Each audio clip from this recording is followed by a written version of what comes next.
And here we are. Welcome back to the Redshirt Sophomore, where we never sit out. We're your hosts, MD and CD. What is going on? It is bowl season still. This is bowl game previews part 3. If you haven't had a chance to listen to part 1 and part 2, look, those games are probably still passed. But hey, look, you can go out back, check our record, see how we did. And look, we also got other videos, coaching carousel related, transfer portal related. You guys can check those out. Make sure you guys, though, if you like the content here, like the video. You know, it's a really easy rule that we have here.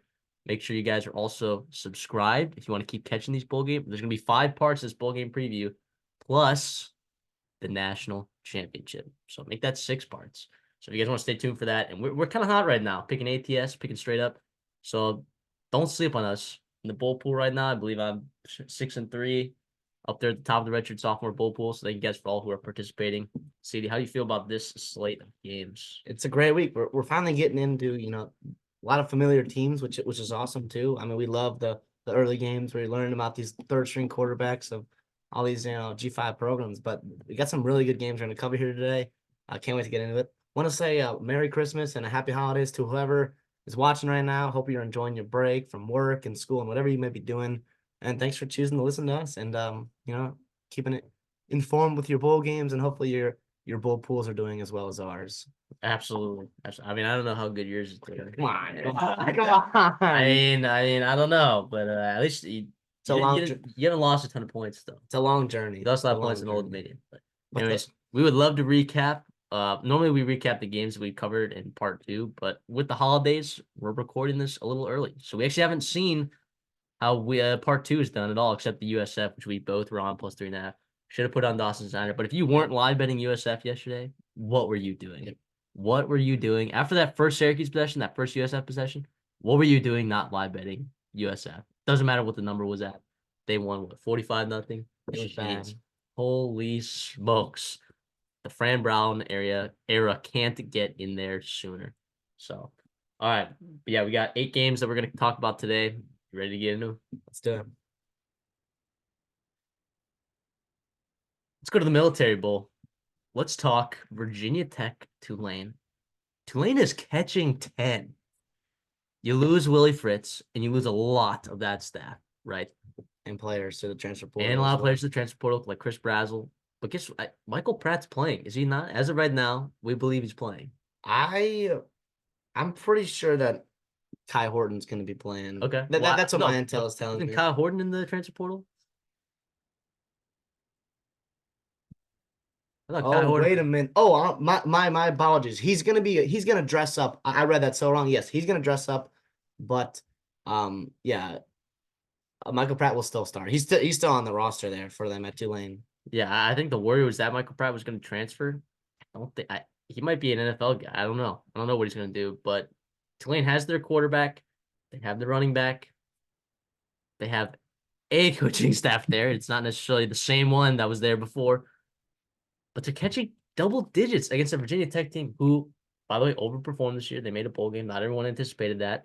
We were pretty high on Brent Pry compared to some other people, complimenting him. Kyron Drones, though, a lot of the success came when he came in to play quarterback, dual threat guy, transferred from Baylor. He's been playing pretty well. But here's the caveat here. He has not played particularly well against very good teams. He is not. So what's the deal there? How do you feel about this game? That line is way too big for me. I'm gonna take Tulane plus 10. And you know what? Let's kill them straight up. Let's get a little frisky here. Let's take a double-digit dog to get a win here, Tulane, straight up. I think that coaching staff, right, it worries me because Willie Fritz is gone, right? He will not be coaching. He has been doing his work at Houston. But those assistant coordinators and assistant staff and coordinators he's taken over are still going to coach in the game. I don't know how invested they're going to be able to be, but I think they owe it to these players on their team that they help recruit and develop to give it their best. I think they will. They'll be professionals about it. They do have a lot of players in the portal, right? You mentioned Chris Braswell, got a couple safeties, a couple really good edges, your tight end as well. But other than that, I think what they do really well is stop the run, right? And Virginia Tech's a team that has to run the ball to do well offensively, and that starts with drones, right? Tulane is 8th in rushing defense nationally, right? That is a really good number to be at. especially in this matchup here. That's why I think that line's a little too big. You know what? If Virginia Tech can't get going offensively, I think Tulane might pull away. Mikey Hughes breaks off a couple big runs, and they get a win here. Yeah, and I believe in my bowl pool, I took Virginia Tech at a very, very low number. But, reevaluating, reassessing the situation, I think I wasn't sure if Michael Pratt was going to play because we filled these out all the way before, way back when. But now looking at it today, December 22nd, I'm going to go ahead and ride that with you. I'm going to take Tulane plus 10, and I'm going to take it to win straight up. I think 10 is way too many points. I'm not going to It's not gonna be on Dawson's Diner or anything because I still like that coaching staff uncertainty scares me. It does. Like there's when you have a gigantic shift in the coaching staff like that. Partially the reason why that line is so heavy right there. Exactly. I mean, we saw that with Syracuse. Now they didn't have their quarterback yesterday, but like if you looked at their special teams was disorganized. I mean, running the offensive play calling was pretty abysmal. They were trying to pull all these trick plays. They didn't look very well rehearsed at all. It was a mess. And a lot of that was due to the entire coaching staff just getting sniped. So I like Tulane here a lot. But any other thoughts on like what does Virginia Tech need to do to win this game besides run the balls? Kyron Jones need to just have a game, or does their defense need to show up? Well, obviously their defense does have to show up. I love their guys on the interior. Feldarius Payne and Norrell Pollard are really good up the front. And then they got some good corners, right? Dorian Strong and Mansur Delane. Mansur Delane, true sophomore, a guy that was really highly rated as a true freshman a year ago. The thing is that yes, they do have to run the ball, but they got to get Daquan Felton involved in big plays. Right, he averages over 17 yards a catch. That's going to be key to them. And Kyron Jones, while he's got a great arm and he's a really good athlete, consistency down to down is not really there, and that's where they've had their struggles against good defenses that make him go the distance and put the ball in his hands in 3rd and 8s, 3rd and 7s, right? So they got to stay ahead of the chains, and then they also got to hit explosive plays with run after catch, et cetera, et cetera. Yeah, and a lot of times in bowl games, you have to pass the vibe check for me, and Virginia Tech passes the vibe check for sure, which is why it makes me nervous. Like in the bowl pool, it was really easy for me to pick Virginia Tech, even though I didn't put a lot of confidence points on them.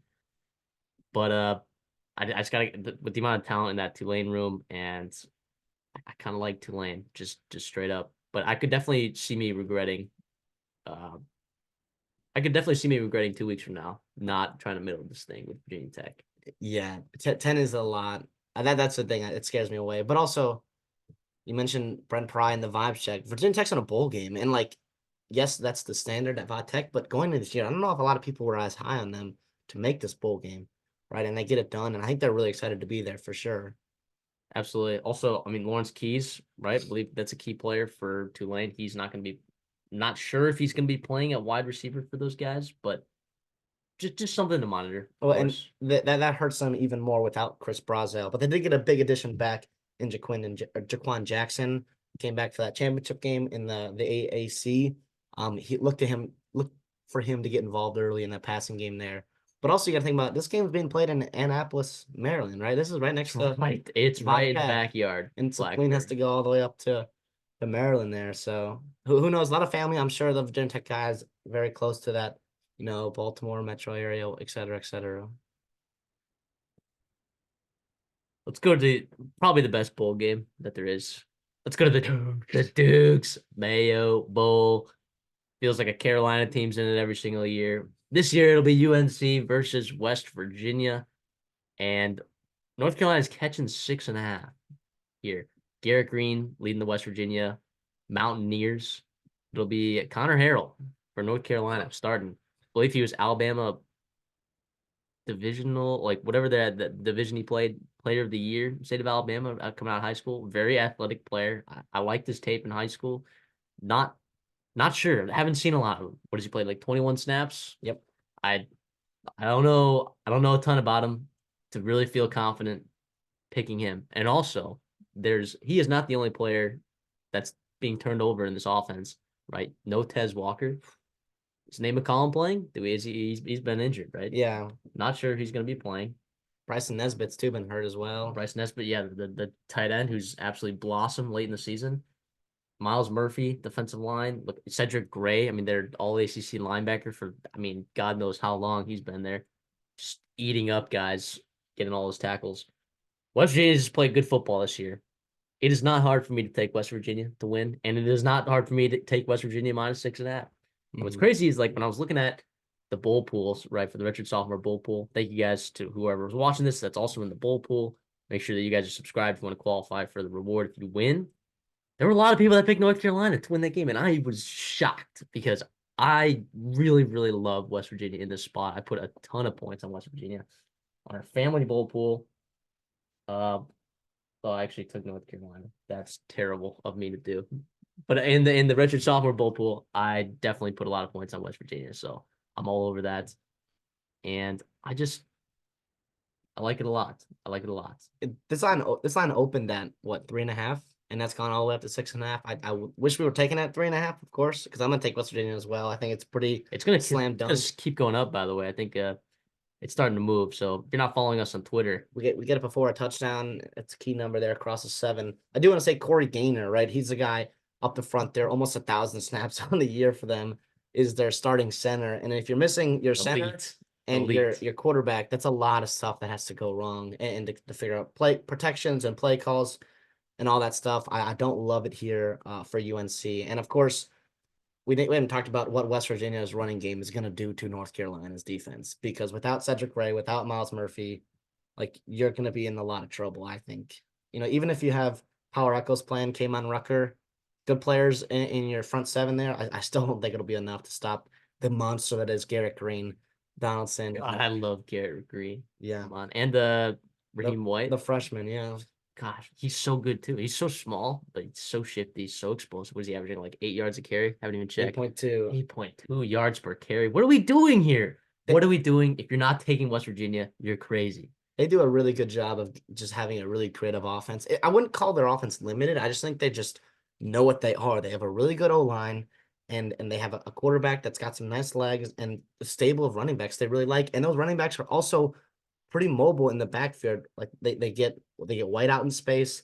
They get Donaldson out, power back as he is. I really love what they've done all year. 8-4 has been a tremendous year for West Virginia. 8-4. I mean, USC's 8-4 in their own right. Like they made some good plays. They lost. They started Couple 8-0 though, games. right? Is that No, it was like 6-0. 6-0? Whatever. I mean, still, you 2 consecutive seasons where at some point you were what 7-0, 6-0, and then you just The Virginia and Georgia Tech losses were killer, and that eliminated you from the ACC contention in November, and that's killer. And then we had to watch Louisville and whatever Florida State brought in that game. yeah, that was brutal. I would have rather seen NC State and Drake May in that game. Yeah, they have not played good since that second half of the Miami game. Back in, what was it, all the way in October? And obviously Drake May. And it's a big change from Drake May, who's a guy that loves to stay in the pocket, read defenses, throw under pressure, and throw darts everywhere. Where I don't know if Connor Harrell likes to get his legs around, and also like, is he going to have the confidence in his O-line, his brand new center, to stick in there and just to eat hits all day? Yeah, with new receivers. Who knows? Who knows what's going to happen? I would gladly take West Virginia in the points, and I believe you will as well. Let's go to San Diego. Let's go to the DirecTV Holiday Bowl, where Louisville and the last of Jack Plummer, will be He's playing. finally graduating, man. Will be playing against Miller Moss is his name for USC at quarterback. Highly touted recruit in his own right. Right. The fame in that USC quarterback room was obviously Caleb Williams, Heisman Trophy winner, and then 5-star Malachi Nelson. Miller Moss is a very highly rated guy himself, and I think USC is very comfortable with him starting in just a one game here. Obviously, they went and got Will Howard in the portal, but I don't think they hate Miller Moss at all. Yeah, I mean, USC's catching 7.5. The hook makes it a little bit difficult. But look, Louisville, I think they're fired up for this game. The only people that they're going to be missing, right? Opt-outs, Jawar Jordan, Jamari Thrash, and right in this game. But here's the thing. They still got some talent at receiver, and they still have talent in that running back room. So those two guys, in my mind, I think are, kind of replaceable. Like in the aggregate, you can replace that production for sure. Mm-hmm. Whereas USC, on the other hand, I mean, you're missing Caleb Williams, Marshawn Lloyd, the better of the running backs in that backfield. Brendan Rice, who's pretty good. Is Caden Bullock going to opt out? We don't know. I mean, we're recording this pretty early, so it's hard to say. We're recording this December 22nd. Who's to say Caden Bullock won't be opting out? Don't have the intel on that at all. And that defense is just stinky doo-doo. It's Yeah. stinky doo doo. But that Louisville offense, like in some games it's good, and in other games it's bad. And I don't know how good Jeff Brom's really been in bowl games the last couple of years, but the LSU game last year was Well, pretty he had big. already Well, he kicked had the already gone. job. He Yeah. kicked because he was, And they yeah, were not going to win that game I guess, anyway. yeah. So we can throw that one out the window. But I mean, I took Louisville, and I'll take a -7.5 as well, just because I don't trust USC's defense. I haven't seen Miller Moss in action. I think Jack Plummer in his last game ever dressing up as a collegiate quarterback, I think he could get after it a little bit, a little frisky. I mean, I on this show I've been a little down on Jack Plummer, notably, but here you are, Jack Plummer, throwing you a bone. How about you? How about you get one for me right here, -7.5? And I do think a lot has been made of the turnover in USC's roster this offseason, whether it be in the NFL draft, obviously Caleb Williams, Marshawn Lloyd, Brendan Rice, et cetera, right? But then you also have some key players hitting the portal and more so highly rated names hitting the portal. Like to mention Malachi Nelson, Corey Foreman, Dominique Jackson, Raleek Brown. Those were not Dominique Jackson I thought played okay this year, and as obviously a very talented player in his own right, but none of those guys I think really hurts. The one that hurts me is Mario Williams because um you do miss out on Brendan Rice is obviously gone, so and you'd love to get as many weapons around Miller Moss as possible, and also Marshawn Lloyd I think is a big loss here. And what Louisville does really well is stop the run. Their front seven is awesome, especially those front four up there. I like Austin Jones though. Yeah, but also like Lloyd averaged over 7 yards a carry. Like he was that stable there, did a lot of things for him. Yeah, I'm gonna go Louisville. I'm gonna try to middle it here. I'm gonna give a little bit of props to USC. I think what they're doing with their coaching staff changes and in the portal and all the other stuff, I think they are, making a commitment to be a little bit more physical. And I think they're actually gonna get up and get ready for this game. Um, and get Lincoln Riley with Miller Moss and all those guys. And also Miller Moss is playing for his job right now. And also like putting tape on for the portal if he wants to hit the portal in the offseason. And also you can't forget about Zachariah Branch. We cannot do a USC video without talking about Z Branch because he is just so fun to watch. Anytime they get the ball in his hands, he's just done incredible things with it in special teams, running the ball, receiving, Yeah, he's a all that stud. stuff. Yeah, I think USC can keep it close, and I think they'll show up a little bit more than I think some people are expecting them to. I think that line over a touchdown kind of worries me. I'm gonna go USC to cover, but I'll take Louisville to win. Yeah, I mean, Louisville had a great season, right? But we also, how many times we talked about their schedule? We both took their over, right? Over 8 wins. How many times we talked about their schedule? And just it not being good. And USC's schedule was really tough, and they lost every game that it seemed like a challenge, right? Like they lost the game against Oregon, UCLA, Washington, Notre Dame, Utah. Like they lost those games, right? And those teams were more physical than them. And I will say Louisville, to their credit, Jeff Brom, this is actually a really physical football team. And I think you've seen that in a couple of their games. But this is also the same team that lost to Kentucky, that blew lead in that game. You lost to Pitt, middle of the year. I think they can be got at times. And I think they did benefit from maybe a weaker ACC. And I don't know. I just think there's something going on in USC's locker room right now that's trending for the better. Even though, that might get blown out, whatever. But I think long term, I think it might be there. I'm hoping it starts this week. Yeah, I mean, I'll take Louisville -7.5. Yeah. Let's go to Houston. Let's talk the Texas Bowl. A little Big 12 versus SEC action. Texas A&M versus Oklahoma State. Texas A&M, what are you getting? Oh, this graphic's terrible. I left Rocky Lombardi in there. Can you believe that? So if you're watching on YouTube, you actually get a treat. Instead of Alan Bowman, you get to see Rocky Lombardi, What a which is stud. absolutely a treat. But I guess let's talk about. I'll fix that in post. I Is there guess. much of a difference from Rocky Lombardi to Alan Bowman? I don't know, man. I don't know. I personally actually don't hate Alan Bowman. I think like, if you watched a couple games this year, like there's some games where he absolutely brings the team down with him, but there's some games where he played kind of balled out. Oklahoma is going to be a huge example of that. I thought, look, Alan Bowman in the Texas game, he made some pretty boneheaded plays, but there were also some like he makes some throws. He's got good receivers there. You got Ollie Gordon there. And Texas A&M, you're asking like, what do they have left on their roster?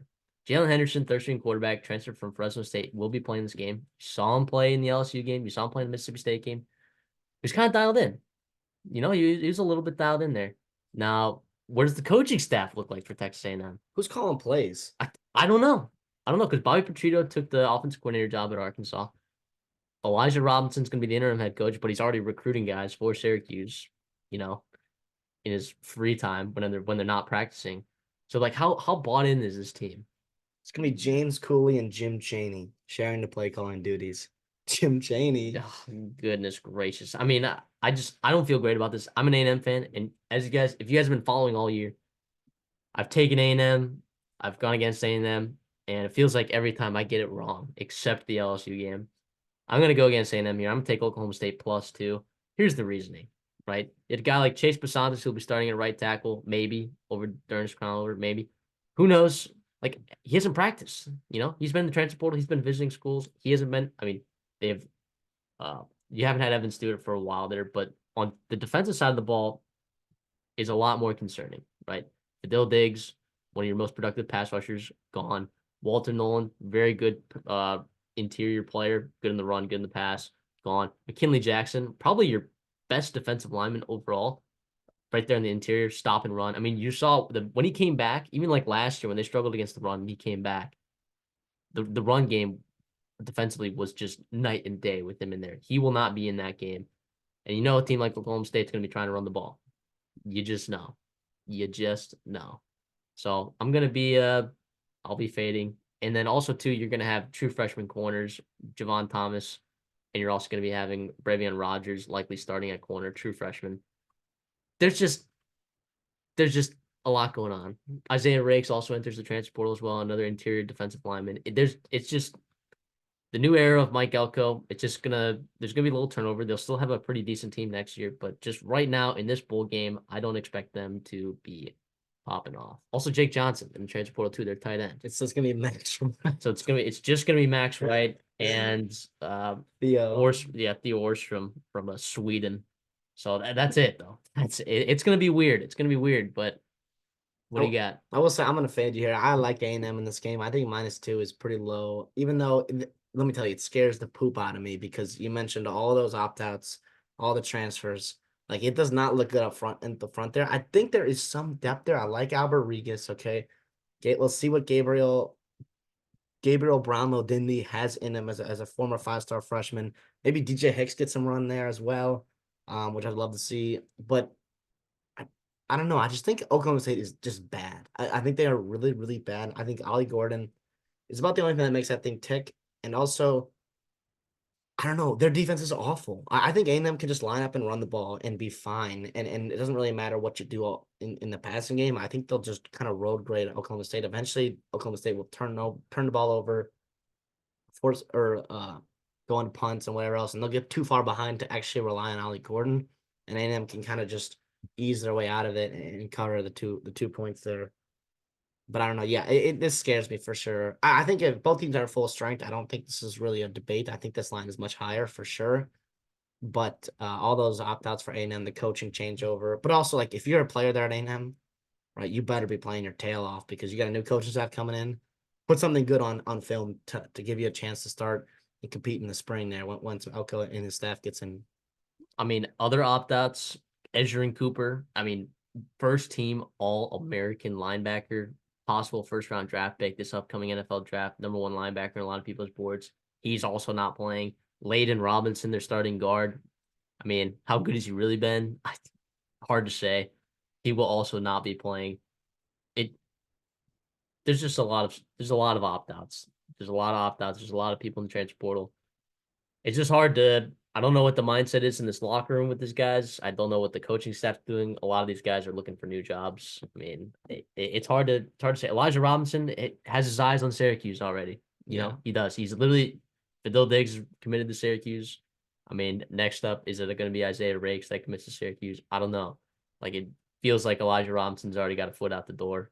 Done a lot for the A&M program, but it's going to be interesting. Again, it's a tough spot with the calendar. We like continue to talk about it, but it's just been a really brutal December for a lot of teams. You're 1 foot in the door, 1 foot in the door. You have players in the transfer portal that are still playing in games. You have coaches that are taking new jobs and playing in games. It's a lot of work for all these teams to balance all that, and then you got to go and prepare and recruit and et cetera, et cetera. But yeah, I do think it helps that Chase Basantis withdrawed his name from the portal and could play in this game because I don't know who else would have been there to play. I mean, Hopefully Cam Dubé gets some snaps there in the interior, but behind that, it's hard to run a practice squad. Like, you don't have a practice squad. A&M probably does not have a practice squad, and that's part of the advantage that A&M has is their practice squad is so deep and with talent that they can get some good looks there and on that in their practice reps and whatnot.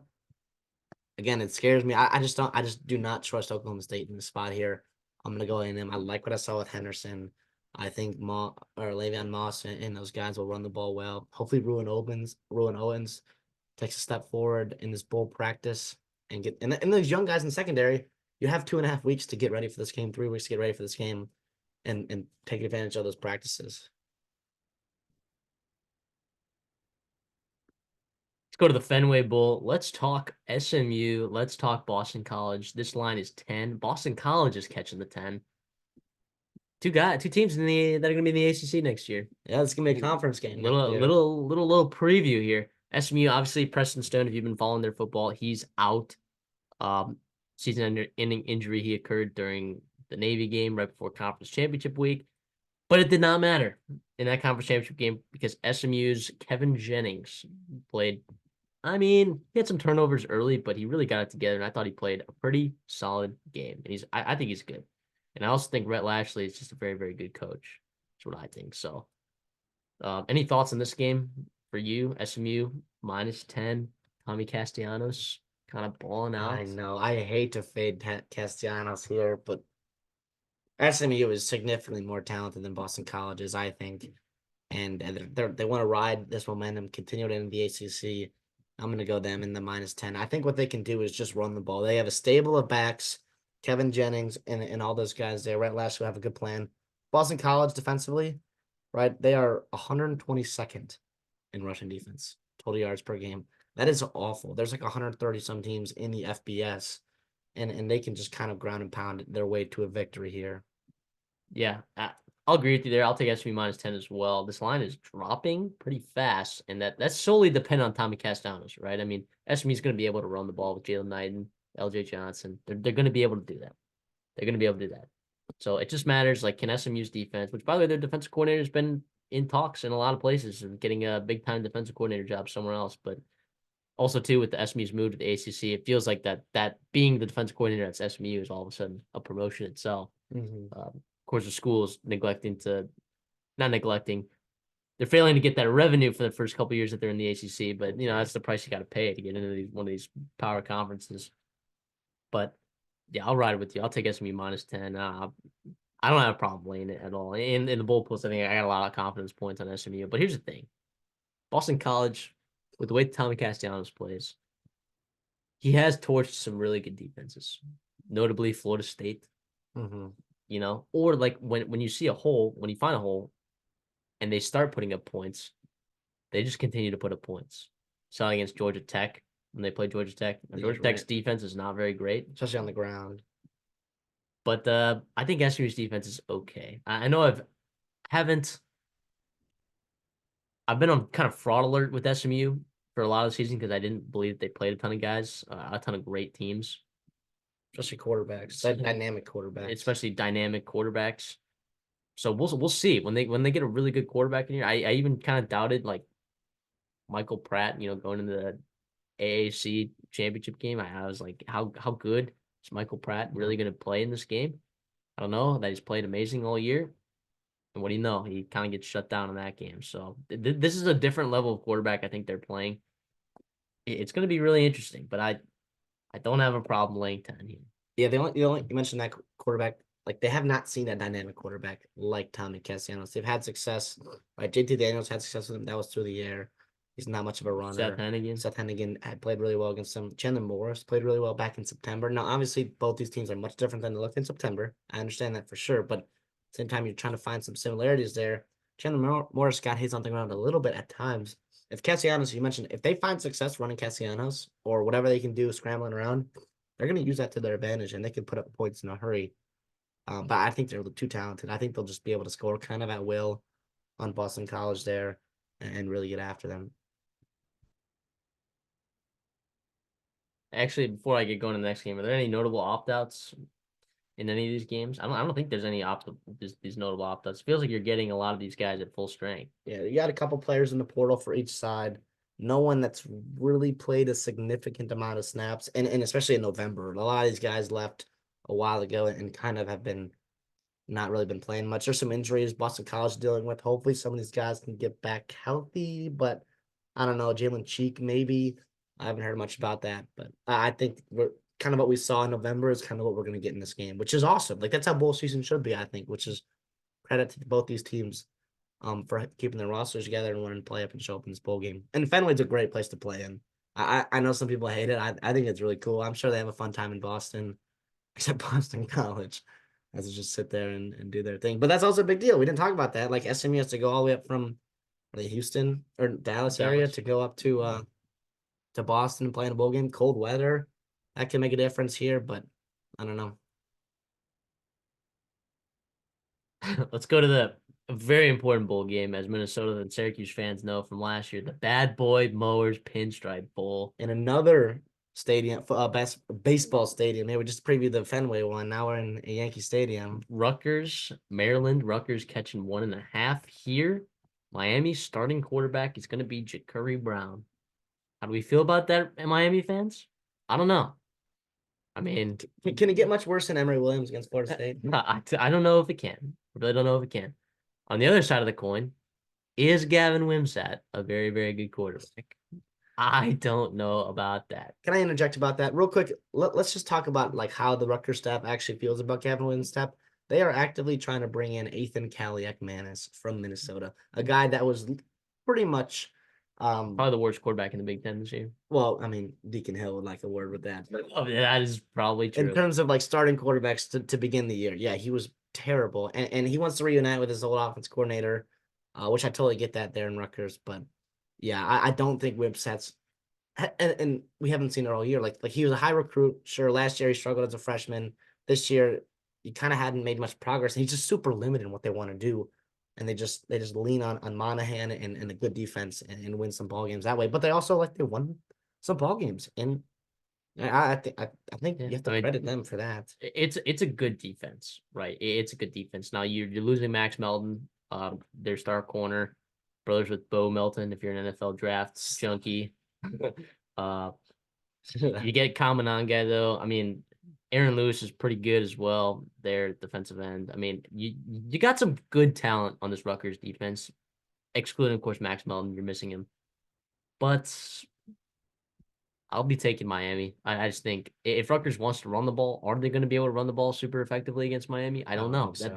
That front seven is young, hungry, mean. I like that. I like that front seven a lot for Miami. Not a lot of significant opt-outs or transfers on either side of the ball. The main one for Miami is going to be Colby Young. Well, Tyler Van Dyke, I guess. Yeah, sure. But he also, I don't think, he realized he was not going to have a starting job next year. They're looking to bring in somebody else. And he kind of got benched midway through the year. But here's the thing. Here's why Miami's opt-outs are not significant, right? You're losing Cam Kitchens and James Williams, 2 NFL safeties. Is Gavin Wimsatt going to be able to take advantage of that? I would be more concerned if you had more guys in the front seven leaving, right? Leonard Taylor obviously is a good player, but I don't think that they're relative to what Rutgers is. Like if you're playing a different team, I would say that that's a significant loss. Yeah. Like both the Cam Kitchens is really good. James Williams, personally, if you're asking me, I don't know how good those players really are. I think Cam Kitchen's getting a lot of first round hype. I'm not sure if he's on my first round draft board at all, but I'll take Miami. I'll lay the 1.5. I think this line should probably be bigger, but again, there's some uncertainty with Miami's defense and Ja'Curry Brown playing quarterback. So I can't feel confident enough to actual lay actual cash on this game, but I'll take Miami. Yeah, I do think. Yeah, you mentioned those opt-outs. That's a good point. I meant in the transfer portal when I said that, but yeah, Kitchens, is a good play, very good play. Both those guys are NFL. All 3 of those guys are going to be NFL players. Taylor Hurts. I like Williams around the line of scrimmage as he's a bigger safety, but yeah, I think what Ja'Curry Brown does well, and I think it'll kind of play to their advantage without a guy like Colby Young, is he's a really good runner with the ball in his hands. He forces a lot of missed tackles, pretty explosive with his things. He's got 16 first downs in his limited action as a quarterback there. I think they'll ride that offensive line that's gotten better as the year's gone on and really get after Rutgers. And their strength of Rutgers defense is their secondary. And they haven't really played a guy as mobile as a guy like Ja'Cory Brown. And I think they could really come into factor here. Yeah, I could see that for sure. But yeah, I mean, I don't know. You were high on Rutgers at the beginning of the season. You took their over. I was a little bit scared to do that. I was actually higher on Miami this year, and they kind of let me down. But they go 7-5. I thought that they'd have a little bit better year than that, but still, I still think there's just way more talent on this Miami team. Yeah, Way more talent. I'm gonna go Miami here. -1.5 is way too low, and it's even getting smaller. I think as it's been going on, which is crazy. Yeah, give me Miami here. Yeah. Hey, what if look, we're recording this December 22nd. What if in the next couple of days Razminiak gets the nod at Minnesota? I think he's already turned it down. Oh, really? It's the Rutgers Oh. defensive coordinator. A lot of Minnesota fans wanted him because of his ties to PJ Fleck in the Minnesota program, being there before he came over to Rutgers, and has had a really successful defense there. Sounds like he got a big pay raise to kind of lock him down for the year, and he's gonna stick with Rutgers there. Let's go to Orlando. Let's talk about the Pop-Tarts Bowl. NC State playing Kansas State. I mean, two backup quarterbacks, but two comparable and good quarterbacks. I think Brennan Armstrong for NC State. You get Avery Johnson. Sorry for Kansas State. I was messing up with the Avery Johnson, the backward or the basketball player. I'm like, am I saying the right thing? Avery Johnson? And I'm like, oh, there's a basketball player and a football player. Basketball coach, I guess now. But yeah, NC State is catching 2.5 here, which kind of surprised me a little bit. I thought NC State was really, really hot at the end of the year, but at the same time, Kansas State is a pretty good football team in their own right. But without Will Howard, they're still laying 2.5. I think that's pretty surprising to me. What about you? Yeah, I think a lot of that is some overreaction, or it. I think this line would be a little bit higher. I think what worries me there is Colin Klein. I don't worry too much about Will Howard. Avery Johnson is the quarterback of the future there. He's playing really well for them. But I think Colin Klein and what he could have done with Avery Johnson in this game would be really special. Not sure who's gonna call plays for him. I assume it'll be a similar offense. Keep it what he knows, and obviously same terminology, which is good for right now. But yeah, I don't know. I like the way Armstrong played down the stretch. Wouldn't you say? Yeah, they played well down the stretch. Not well. Kansas State did not play well enough though for me to lay 2.5. I'll be taking NC State plus 2.5, and I will also be taking them to win straight up. Give me Robert Anae, the way that he's been dealing with Brennan Armstrong. I think they've had a great system going. Casey Concepcion is fantastic, easily one of the best young talents in the country. That defense is absolutely buzzing. And you would have thought, oh, is Peyton Williamson going to opt out? I don't know that he is. I think that entire defense is going to be back for this bowl game. And I think that entire offense is likely going to be back, aside from obviously MJ Morris, who committed to Maryland in the transfer portal. Kevin Concepcion. I think like the only one that's really big is CJ Clark in that defense, I guess, who But you need to stop the run in this game. Giddens and Avery Johnson. yeah, you do. But well, yes, you do need to stop the run. And CJ Clark is a big part of that. But I still think this NC State defense has just been awesome. Dave Doran has been dialed these last weeks. I will be taking NC State in the Pop-Tarts Bowl. Yeah, I do think I'm gonna fade you here. I'm gonna go Kansas State. I believe in Avery Johnson, the future they have there. The one opt outs that do hurt is Phillip Brooks, obviously really good wide receiver for him, but Ben Sanud is a stud. He's a baller there at their tight end position. Not sure about Cooper Beebe. He would help a lot to get some road graders up front there. And the thing is, NC State's got a really good defense. Their only weakness, I would say, and this is getting nitpicky, is they can be had a little bit in the run game.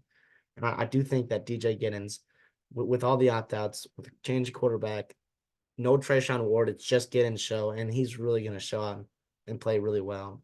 Now, are you worried about Kansas State opt-outs, Kobe Savage starting safety and Will Lee starting corner?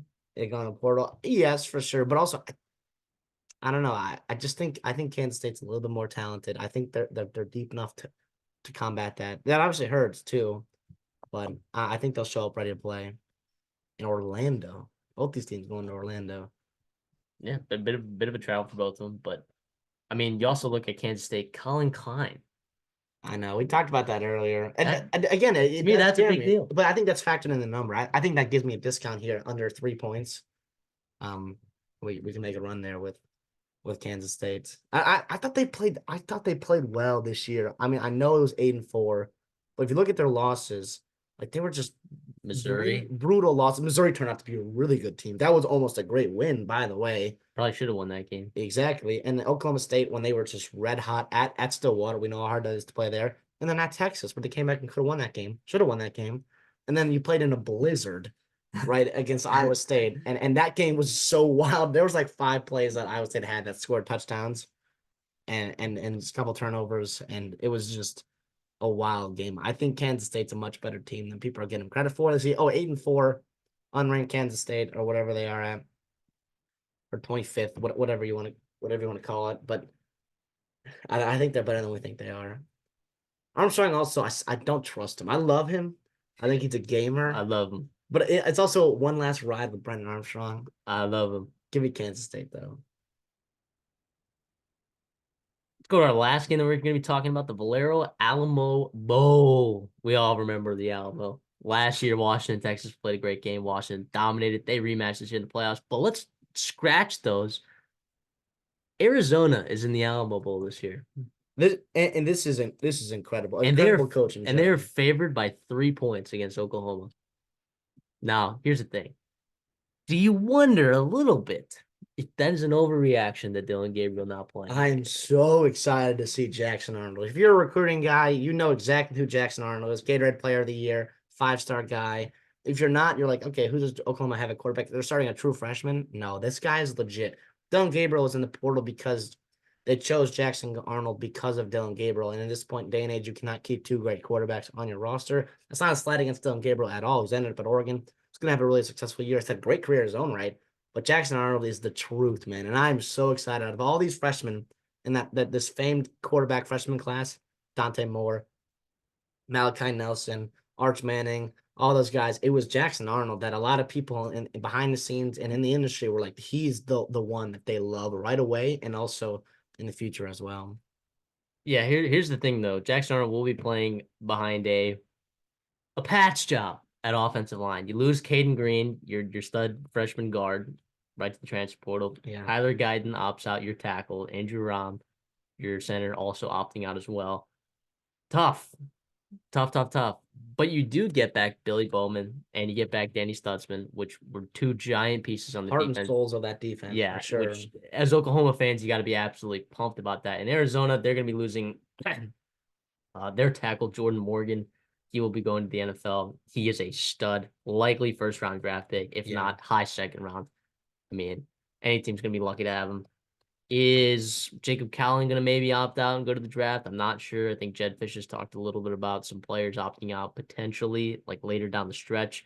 Again, we're recording this pretty early, so as far as we know, it's just Jordan Morgan that's really missing, and that's kind of it, really, for significant losses. Now, Oklahoma also, you lose Jeff Levy too. Yeah, which has to be talked about here because Jackson Arnold's a guy that grew up, was recruited by Jeff Levy, and also spent 9 months with Jeff Levy trying to get ready for this bowl game, or whenever he was going to get ready to thrust into action, and that's a huge lift for him. And it changes hard, especially when you're a young guy and thrown into a tough circumstance against a pretty good Arizona defense. I think people kind of have a stereotype of Arizona, like, okay, we'll have flashy offense. Johnny Nanson's been dealing over there. They are awesome on both sides of the football. They've been one of the hotter teams since September, since that quarterback change, obviously with Noah Fifita.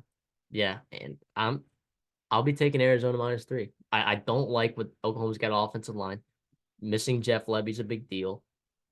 I just don't. I think Josh Morgan's a big loss for Arizona, but that's 1 point on the offensive line. You're missing 3 for Oklahoma. I think if these teams were at full strength, Oklahoma would probably be favored slightly. But Arizona's just been good, man. And Jed Fish has bought in. Johnny Nansen, elite. I like what Arizona's got right over there. And I think that they just continue this momentum that they get. Look, once again, I mean, the Pac-12 team in this matchup won last year when the Big 12 team was favored. This time the Pac-12 team is favored. I just like Arizona a lot. We've been riding them all year. Well, since like September. But we've been riding them all year since September. And I'm going to continue to do it. I'll take the I'll lay the 3. I'm gonna agree with you here. I love Arizona in this spot. I think 3. I would love 2.5, but 3 is fine too. You mentioned the old line. I think what they do with Jacob Mano and getting after the quarterback there, coming from depth, is gonna do a lot of things to disrupt that brand new offensive line that's gonna be thrust into action there for Arizona. A lot of times in these bowl games, you have plenty of opt-outs, like a couple opt-outs on each side, whatever it is. Like you have to focus on position groups, and if there's like depth depleted at a position group, that can really factor and give you a little edge here. I think that's going to do it here. And obviously, Arizona on the offensive side of the ball, we haven't even talked about, right? Like I love Coleman. I love all those guys, Michael Wiley, et cetera. And in the running game, DJ Williams runs super hard. And obviously Fafita is just a baller, and they got talent all over the place. Yes, you mentioned Morgan opting out left tackle. I think they like what they have behind him. I'm not too worried about that. They've done a great job developing young offensive linemen and getting ready for play. Remember last year, Morgan was hurt all year, and they had to rely on Jonas 7A, I think is the right tackle now, as true freshman at the first minute, and he played really well. They got him ready to play, and I think they'll do the same here with whoever plays at left tackle for him. I agree. And of course, we can't have a bowl game preview episode without having a Dawson Steiner playing this. I know this line opened at 3.5, right? This is going to keep moving in the other direction. Just get it at 6.5 while you can. This pick is also up on Twitter earlier. So if you look at it and all of a sudden you're like, oh, it's at 8.5 now. You can't get it at 6.5. Well, it's because you should have been following us on Twitter at the Redshirt Sophomore. If you can see, if you're watching on YouTube, you can see it next to our little faces in the top right-hand corner at the Redshirt Soft. That's going to be our Twitter, and that's where you're going to find our Dawson Steiner plays. Now, is the record 36-35 on the year? Yes. But also, does this bake in Arkansas State and Texas State before they've played? After, because we're recording before those two teams have played. If those two teams have played and they both win and cover, then all of a sudden we're one West Virginia cover away from going positive on the year for the first time since like week 3. But also, if you've been following our ATS picks for the entire year, I am like 60% ATS in the games we preview. So it's like, it's gonna come, guys. It's gonna come. You're looking at some sharp individuals on this end of the computer screen. So don't you guys even worry. Thank you guys so much for checking out our bowl game previews, part 3. Of course, we're gonna be cranking out parts 4 and 5 and the national championship as those come along. Thank you guys so much. Of course, like we always say, if you like the content, like the video, it's a very, very simple rule we have here. And our channel keeps growing. It's so awesome. If you would consider subscribing, if you want to hear more content like this, we're going to be covering transfer portal, more coaching carousel. If you want to hear about coaches, maybe some cool coordinator hires that, isn't getting the national media attention, or some transfer portal gems that you guys want us to watch out for. Hey, my team just got this player. What do you guys think of him? How does he add to my team? You guys can let us know in the comments if you're watching on YouTube, in the Q&A if you're listening on Spotify, or you can email us at theredshirtsophomore@gmail.com, or again, like we were talking about, our Twitter. You can send us a DM there or tag us in a post at the Redshirt Soft. Thank you guys so much. CD, you got anything before we get out of here? Yeah, you mentioned that. We love interacting with you guys. Any way you can contact with us and let us know how you're feeling or ask us for our opinion. We love doing that. We're here for you guys. And thank you for the support, right? In the season of giving. See a friend, maybe tell a friend, okay? You send them the podcast, tell them to subscribe, like the videos. Our channel's growing. We're very happy with what we're doing right now, but we want to continue to grow and giving out the best content we can for you guys. And having everybody else being able to watch us as well. So hopefully you enjoy this bowl season, this holiday season, and whatever else you're doing. Stay safe and obviously have a great season. Yeah. I mean, have a Merry Christmas, a Happy Hanukkah, and a Happy New Year.